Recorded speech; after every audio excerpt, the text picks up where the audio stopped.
তস্मै শ্রী গুরুবে নমঃ।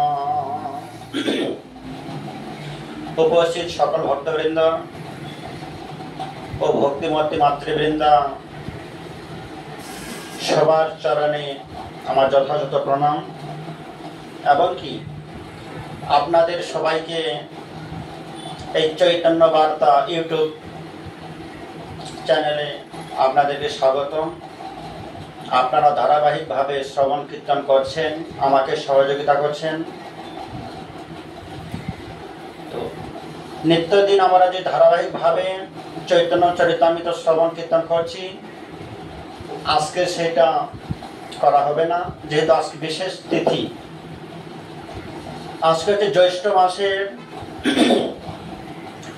অপরা একাদশী তিথি।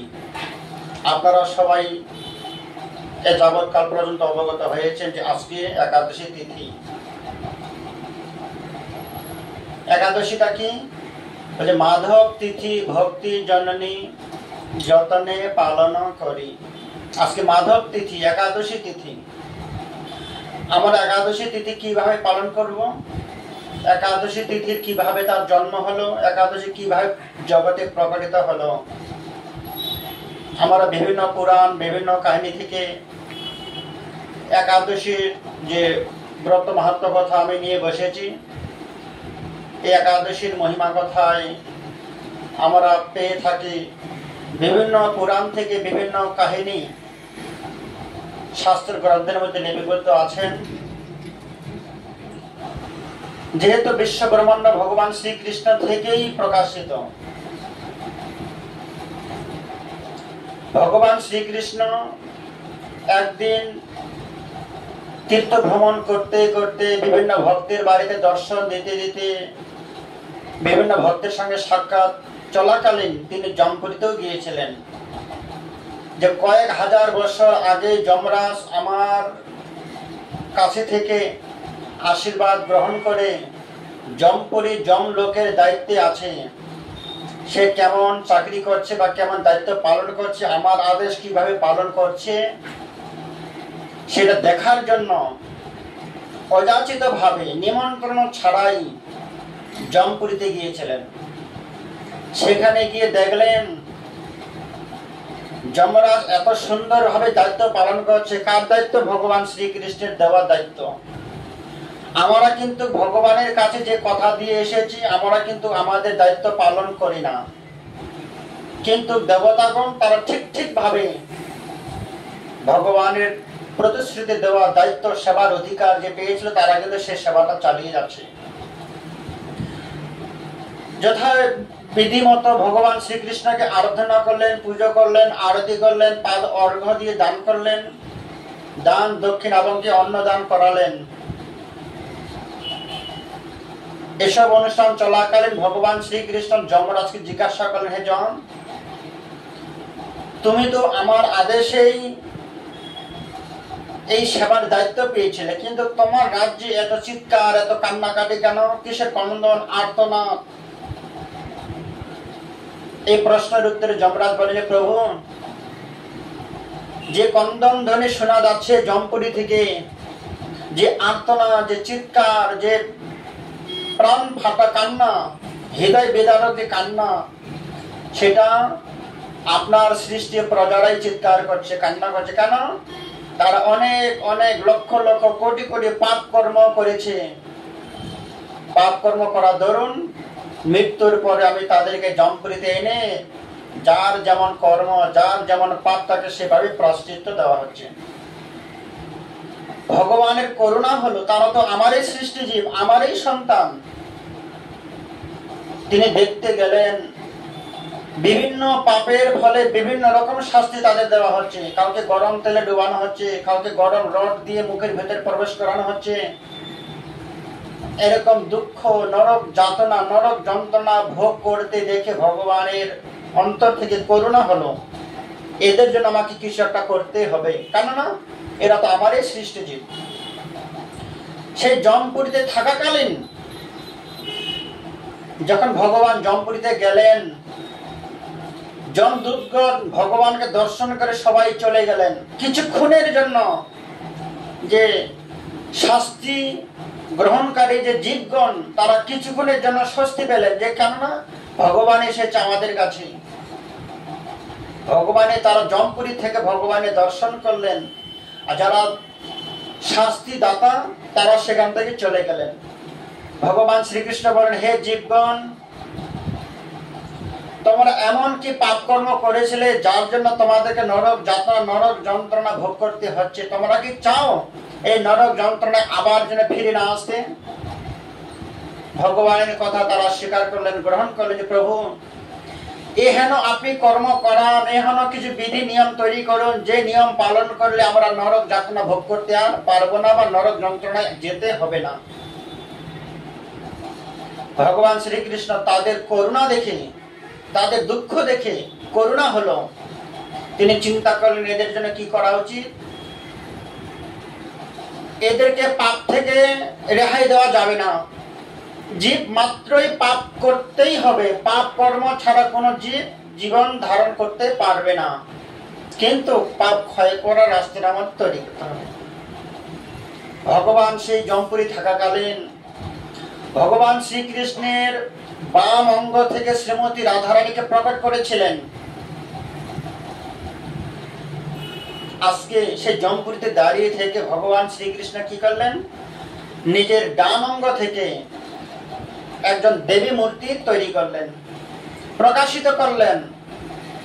তাকে বলেন, হে দেবী, তোমার জন্ম, তোমার উৎপত্তি, তোমার প্রকাশ আমার ডান অঙ্গ থেকে, অতএব আমার শরীরের সমগ্র শক্তি, সমগ্র বৈরাগ্য, সমগ্র যশ, সমগ্র জ্ঞান যা কিছু আছে আমি তোমার উপরে অর্পণ করলাম। কেন? আমি নিজের হাতেই নিজে থেকে পৃথিবীতে যে না কাজটা সুসম্পন্ন করতে পারবো, সেই কর্মটা তোমাকে দিয়ে সুসম্পন্ন করাবো। কি কর্ম প্রভু? তোমার নাম একাদশী তিথি, তোমার নাম একাদশী তিথি হবে, তোমার সেবার অধিকার থাকলো। কৃষ্ণ পক্ষে এবং শুক্ল পক্ষে মাসে 2 বার তুমি আমার শরীর থেকে প্রকটিত হয়ে ধরাধামে যাবে। ধরাধামে গিয়ে তোমাকে যারা আশ্রয় গ্রহণ করবে তাদেরকে তুমি নিষ্পাপ করে রাখবে। তারা ভুলবশত ইচ্ছাকৃত ভাবে অনিচ্ছাকৃত ভাবে যদি হাজার হাজার পাপ কর্মও করে, গুরুনিন্দা অপরাধ, গোহত্যা অপরাধ, পরনিন্দা পরচর্চা অপরাধ, মদ মাংস খাওয়া অপরাধ, এবং কি স্বর্ণ হরণকারী অপরাধ, পর জমি হরণ করা অপরাধ, যত রকমের অপরাধ পাপ কর্ম যদি কেউ করে থাকে, সেই ব্যক্তি যদি তোমাকে গ্রহণ করে, অবলম্বন করে, ধারণ করে, তুমি তৎক্ষণাৎ তাদেরকে সব পাপ মুক্ত করে তুমি পবিত্র করার দায়িত্ব তোমার থাকবে। কিন্তু পুনরায় দ্বাদশীর দিনে তুমি আমার শরীরে আবার প্রবেশ করবে। তুমি কৃষ্ণ পক্ষে একাদশীর দিনে এবং শুক্ল পক্ষে একাদশীর দিনে মাসে 2 বার ধরাধামে গিয়ে মানুষদেরকে পবিত্র করবে। পবিত্র করার পরে তুমি আবার আমার লোকে ফিরে আসবে। এরকম গুরু দায়িত্ব কাকে দিলেন? দেবী মূর্তি একাদশীকে দিলেন। একাদশী একজন দেবী মূর্তি, নারী, তিনি ভগবানের ডান অঙ্গ থেকে আবির্ভাব, তার নাম একাদশী তিথি। তার কি সেবার দায়িত্ব থাকলো? তোমাকে যারা গ্রহণ করবে, তোমাকে যারা ধারণ করবে, তাদেরকে তুমি সব পাপ মুক্ত করে আমার চরণে পদার্পণ করাবে এবং কৃষ্ণ ভক্তি দান করবে, যাতে কোনোটা মানুষ, কোনোটা জীব যেন পাপ কর্ম নিয়ে আমার লোকে ফিরে না আসে। কেননা যখন আমি জীবগণকে পৃথিবীতে প্রেরণ করেছিলাম, নিষ্পাপ করে প্রেরণ করেছি, আমি চাইবো আমার সন্তানগণ যেন পুনরায় নিষ্পাপ হয়ে আমার লোকে ফিরে আসে। এই বলেন ভগবান শ্রীকৃষ্ণ আমাদের দুঃখ দুর্দশা দেখে আমাদেরকে জমপুরি থেকে বাঁচানোর জন্য, রেহাই দেওয়ার জন্য ভগবান শ্রীকৃষ্ণ কি করলেন? একাদশী সৃষ্টি করলেন। যে একাদশীকে অবলম্বন করলে, গ্রহণ করলে, ধারণ করলে আমরা সব পাপ দূরীভূত হয়ে নিষ্পাপ হয়ে ভগবত ধামে পৌঁছাতে পারবো। এখানে করুণাময় ভগবান শ্রীকৃষ্ণ আমাদেরকে করুণা করলেন। সেই করুণা যেন আমরা সবাই ধারণ করতে পারি, অবলম্বন করতে পারি, একাদশী ধারণ করতে পারি। কেন? আপনি একাদশী করলে ভগবানের কিছু লাভ হবে না। লাভটা কার হবে? আপনার হবে। আপনি আজকে একাদশী ব্রত পালন করলেন, আগামী কালকে পালন করবেন। কখন পালন করবেন? সকাল 6:12 পরে, 9টার মধ্যেই আপনারা পালন করতে পারবেন। ঠিক আগামী কালকে আমাদের পালন করার পরে একাদশী দেবী এই ভুলকে আর থাকবে না। কোথায় চলে যাবেন? পুনরায় তার গোলক বৃন্দাবনে ভগবানের ডান অঙ্গে আবার তিনি প্রকাশ, আবার তিনি লুপ্ত হয়ে যাবেন। আবার 15 দিন পরেই আমরা যত রকমের পাপ কর্ম করব, কেননা ভগবান জানতেন কোন জীব পাপ কর্ম ছাড়া বেঁচে থাকতে পারে না, জীবন ধারণ করতে পারে না।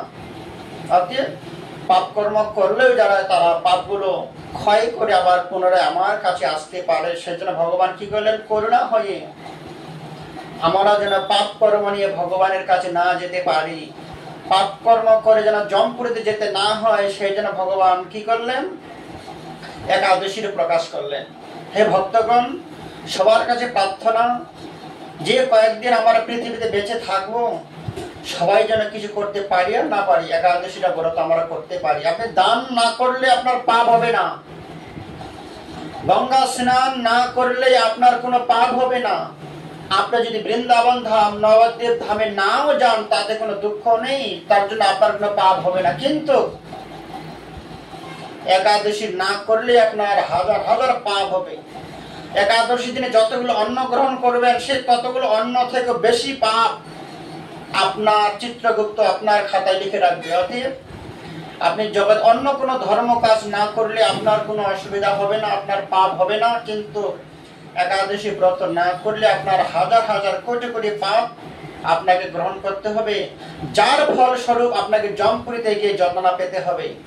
অতএব ভক্তগণ, সবার কাছে প্রার্থনা, আজকে অপরা একাদশী তিথি, যারা যারা একাদশী ব্রত পালন করেছেন তাদের ধন্য, তাদের সব পাপ ভগবান মুক্ত করে দিলেন। যারা এখন একাদশী ব্রত পালন করেননি, আগামী 15 দিন পরে যে একাদশীটা আসবে, যে একাদশীর নাম পাণ্ডবা নির্জলা একাদশী, সেই একাদশীটা আপনারা অবশ্যই পালন করবেন। পালন করলে কি হবে? আপনি নিষ্পাপ হয়ে ভগবানের কাছে পৌঁছাতে পারবেন। এই বলে আমি আপনাদের কাছে প্রার্থনা করছি, আপনারা সবাই একাদশী ব্রত পালন করুন। নিজের পাপ নিজেকে ক্ষয় করতে হবে, আমাদের নিষ্পাপ হয়ে ভগবানের কাছে পৌঁছাতে হবে। হরে কৃষ্ণ। সবার চরণ বন্দনা করি, সবার চরণে প্রণাম নিবেদন করছি। এই বলে আজকে চৈতন্য বার্তা এখানে সমাপ্তি। আবার পুনরায় চৈতন্য বার্তা ইউটিউব চ্যানেলে আপনাদেরকে স্বাগতম। আপনারা সবাই লাইক, কমেন্ট, শেয়ার করবেন, বন্ধু বান্ধবদের কাছে জানাবার সুযোগ করে দেবেন। একমাত্র চৈতন্য বার্তাটা লাভ করার জন্য, অন্য কোনো ইচ্ছা, অন্য কোনো আমার আগ্রহ নেই, বা কোনো ভালো মন্দ লাভ লজের কোনো এখানে খাতা নেই। এটা ইচ্ছা যে আমরা ঘর বাড়ি সংসার পরিজনকে ছেড়ে ভগবানের সাধন ভজন করতে এসেছি। মহাপ্রভু বললেন, জন্ম সার্থক করো, করো পর উপকার। আপনারা অনেকজন অনেক কিছু দিয়ে মানুষের উপকার করতে পারেন, কম্বল দিয়ে, ফ্যান দিয়ে, চাল ডাল, টাকা পয়সা, বাড়ি গাড়ি দিয়ে মানুষের উপকার করতে পারেন। সেই উপকার এগুলো ক্ষণিকের জন্য, সাময়িক উপকার, চিরস্থায়ী উপকার নয়। চৈতন্য মহাপ্রভু কি বললেন? আপনি সাধন ভজন করে আপনার জীবনটা সার্থক করুন, ধন্য করুন, এবং কি পরের উপকার করুন, যে উপকার করলে জন্ম জন্মান্তর তার উপকারটা সঙ্গে থাকবে। সেই উপকারের জন্য আমরা প্রার্থনা করছি। আমরা যে আপনাদেরকে কথাটা বলছি, এই উপকারটা আপনি যদি গ্রহণ করেন, আপনি কি হবেন? অন্যজনের উপকার গ্রহণ করলে আপনার পাপ সঞ্চিত হবে। আর মহাপ্রভু যে আদেশ করলেন, তোমরা ধর্ম কথা প্রচার করো, ধর্মের কথা বলে মানুষের উপকার করো, এই উপকারটা জন্ম জন্মান্তর আপনার সঙ্গে থেকে যাবে। সেই ভগবানের কথাটা আমরা, ভগবানের প্রতিশ্রুতি প্রতিফলিত করার জন্য আপনাদের কাছে এসেছি। আপনারা গ্রহণ করুন, নিজের ধর্ম আচরণ করুন, নিজেকে সত্য করুন। হরে কৃষ্ণ। বাঞ্ছা কল্পতরুভ্যশ্চ কৃপা সিন্ধু ভয়েবচ পতিতানাং পাবনেভ্যো বৈষ্ণবেভ্যো নমঃ।